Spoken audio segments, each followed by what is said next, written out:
नमस्कार दोस्तों, बात करते हैं आईडीएफसी फर्स्ट बैंक लिमिटेड की 49.80 का स्टॉक हो चुका है। क्वार्टर थ्री को लेकर के बड़ी चर्चा है बाजार में। क्वार्टर थ्री की एक्सपेक्टेशंस लगातार आ रही हैं। पहले मोतीलाल ओसवाल ने दी है, उसके बाद आईसीआईसीआई डायरेक्ट, इन दोनों पर ही चर्चा करेंगे। क्या क्वार्टर थ्री के बाद यहाँ पर रैली की संभावना बनती है या नहीं।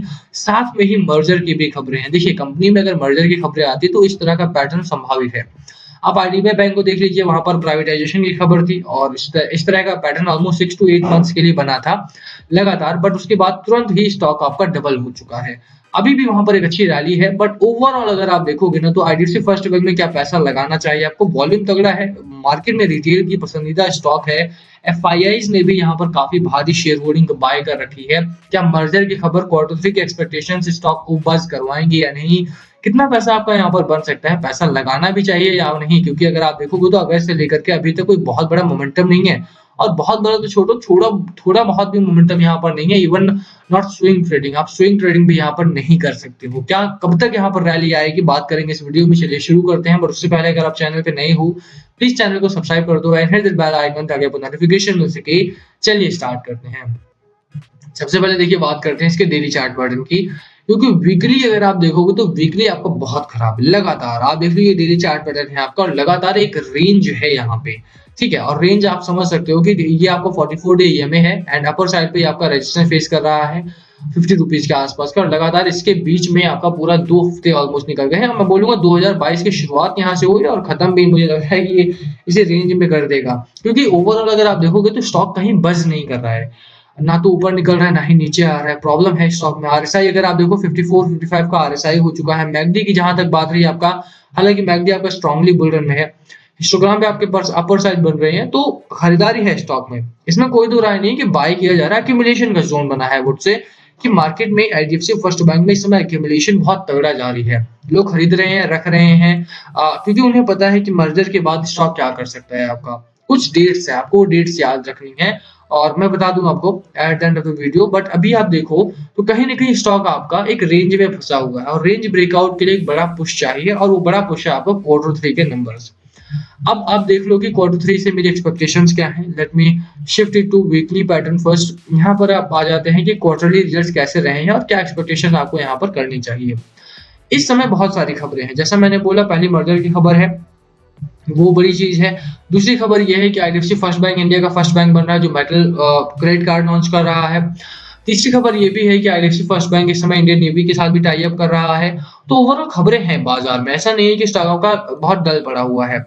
और अगर आप इन एनी केस देखोगे तो मार्च 2020 से लेकर के कंपनी ने सितंबर 2021 तक कोई बहुत बड़े लॉसेस नहीं किए हैं। वन क्वार्टर में, फर्स्ट क्वार्टर था जून क्वार्टर का, जहां पर मार्च क्वार्टर में आपका लॉकडाउन लगा हुआ था, तो जून क्वार्टर में यहाँ पर लॉस आया था। बट ओवरऑल अगर आप देखोगे तो लगातार कंपनी ने प्रॉफिट किया है। उससे पहले लॉसेस में थी कंपनी, उसके पीछे बड़े कारण थे। ड्रीम मर्जर हो रहा था, कैपिटल फर्स्ट अलग हुआ था या मर्ज हुआ था, तो वो सारी कहानी कभी और। अभी के लिए अगर आप देखो तो कंपनी से एक्सपेक्टेशंस क्या है वो मैं बता देता हूँ। दिसंबर 2021 क्वार्टर का आपका रिजल्ट आने वाला है, यहाँ पे आप जानते हैं। दिसंबर 2020 में 4700 करोड़ के आसपास का यहाँ पर रेवेन्यू था और 98 करोड़ का लॉस था। अगर आप देखोगे तो पिछला क्वार्टर आपका ठीक था जून क्वार्टर में, इस क्वार्टर में भी 87 करोड़ के लॉस के आसपास हम रहे हैं। मार्जिन कंपनी मेंटेन नहीं कर पा रही, सस्टेन नहीं करवा पा रही है, क्योंकि छोटी कंपनी है और छोटी कंपनी के तौर पे आईडीएफसी फर्स्ट बैंक बहुत तेजी से एक्सपैंड कर रही है। और कंपनी अगर एक्सपैंड करती है, कंपनी अगर लगातार तेजी में रहती है, तो उसका सीधा असर पड़ता है इसकी प्रॉफिटेबिलिटी पर, रेवेन्यू पर। अभी अगर आप देखो तो एक्सपेंस बढ़ा है, 2400 करोड़ के आसपास एक्सपेंस हो गया। लास्ट क्वार्टर में 2032 करोड़ का था, इस क्वार्टर में 2360 करोड़ के आसपास पहुंच गया। तो अगर 300-400 करोड़ के आसपास का एक्सपेंस बढ़ता है तो साफ है कि ऑपरेटिंग प्रॉफिट पर तो फर्क पड़ेगा ही, और अगर ऑपरेटिंग प्रॉफिट नीचे जाता है तो मार्जिन भी आपको उसी हिसाब से हिट होने वाला है। तो स्टोरी जो है आपके सामने वो क्लियर है कि आपका जो रेवेन्यू है, रेवेन्यू आपका सस्टेनेबल रहने वाला है। आप देख लो यहाँ पे, मैं आपको ये भी दिखा देता हूँ क्वार्टर थ्री के अपडेट्स क्या है। आप थोड़ा सा अगर ग्रोथ देखते हो तो लेंडर्स का टोटल डिपॉजिट बढ़ा है 10.5% के करीब का। साथ में आप देखोगे तो कहीं ना कहीं यहाँ पर नीचे आ जाओ, कासा रेशियो में इंप्रूवमेंट है, 52% के आसपास का कासा रेशियो बढ़ा है। तो अगर इस तरह के रेशियो, इंटरनल जो सिचुएशन है, इंटरनल सिचुएशन काफी अच्छी हो रही है बैंक की, इसमें कोई दो राय नहीं है। कासा रेशियो सुधर रहा है, लेंडर्स डिपॉजिट सुधर रहा है, मॉर्गेज बैक बिजनेस जो है वो 27% बढ़े हैं आपके, क्योंकि एनपीए कम रखना है बैंक को। और साथ में अगर आप देखोगे तो mortgages backed business constitute 38.5% of the retail, commercial and rural banking business as December 31, 2021। Overall जो बेहतर फैक्टर्स है, जो स्ट्रॉन्ग पॉइंट्स है आपके बैंक के लिए, जिसको जो सस्टेन करवाएँगे इस स्टॉक को, वो काफ़ी अच्छे चल रहे हैं। तो बिल्कुल देखो, खरीदारी करने वाला चार्ट है आपका, खरीदारी करने वाला स्टॉक है आपका। पीछे नहीं हटना चाहिए आपको। जहाँ तक देखिए बात रही मेरी, तो मुझे लगता है कि एक स्ट्रैटेजी को फॉलो करना है आपको। यहाँ पे ऐसे ही नहीं कि किसी भी स्टॉक में बाय कर लो। अगर आप आईडीएफसी फर्स्ट बैंक में जा रहे हो तो बहुत ज़्यादा पैसा निवेश नहीं करना है, पहला रूल। दूसरा कि स्टॉक आपका जो टारगेट है 60-61 रुपीज़ के आस-पास का, जो कि सिर्फ मेरा नहीं, आईसीआईसीआई डायरेक्ट का भी मैंने लास्ट टाइम भी आपको दिखाया था, उनका रिसर्च रिपोर्ट। अभी के लिए अगर आप बात करो तो एक रेंज में फँसा हुआ है, और अगर एक रेंज में स्टॉक आपका फँसा हुआ है तो सबसे बड़ी प्रॉब्लम रहती है रेंज ब्रेकआउट की।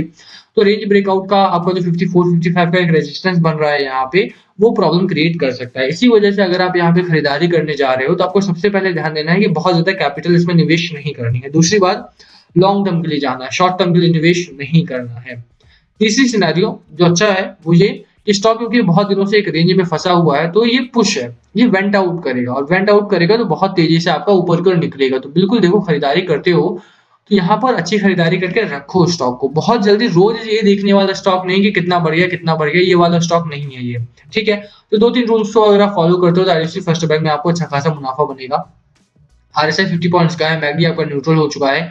बहुत बड़ी कोई रैली यहाँ पर अभी नहीं दिखाई देती है, बट ये जिस तरह की खबरें हैं, क्वार्टर 3 जरूर यहाँ पे एक अच्छा खासा पुश ओवर बनेगा। अभी जहाँ तक बात है देखिए डिलीवरी की, डिलीवरी अच्छी चल रही है। फर्स्ट ऑफ ऑल 40%, उससे पहले अगर आप देखो 26-27%, 35%, उससे पहले 27%, 24%, 29%।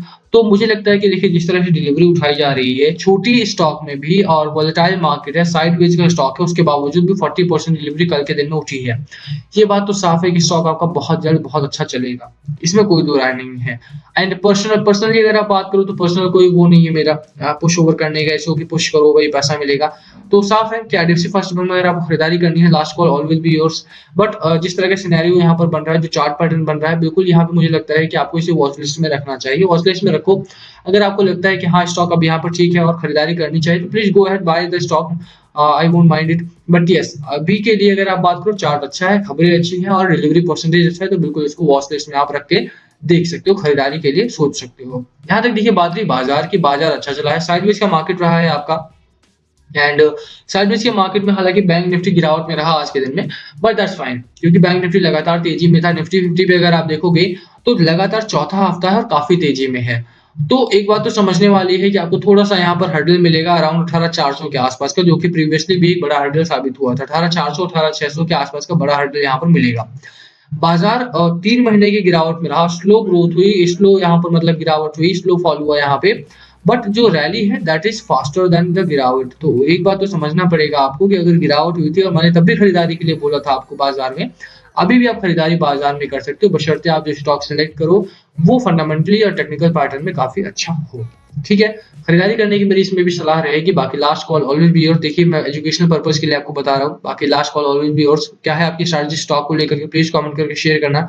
एक हेल्दी डिबेट करते हैं कि क्या आईडीएफसी फर्स्ट बैंक आपका भागेगा या नहीं, कितना पैसा आपका यहाँ पर बन सकता है, कितना नहीं, उसके बारे में चर्चा करेंगे इस वीडियो के कमेंट सेक्शन में। चलिए शुरू करते हैं। पहला कमेंट आपका आना चाहिए एंड लेट्स से कि क्या सोचते हैं आप इस स्टॉक को लेकर के। बाकी अगर आप फंसे हुए तो प्लीज कमेंट बिलो, हम जवाब देने की कोशिश करेंगे। वीडियो को यहीं खत्म करते हैं। पसंद आए तो लाइक करना, चैनल पे नए हो तो सब्सक्राइब किए बिना मत जाना। Thank you for watching and please comment below अगर कुछ पूछना हो तो। Thank you.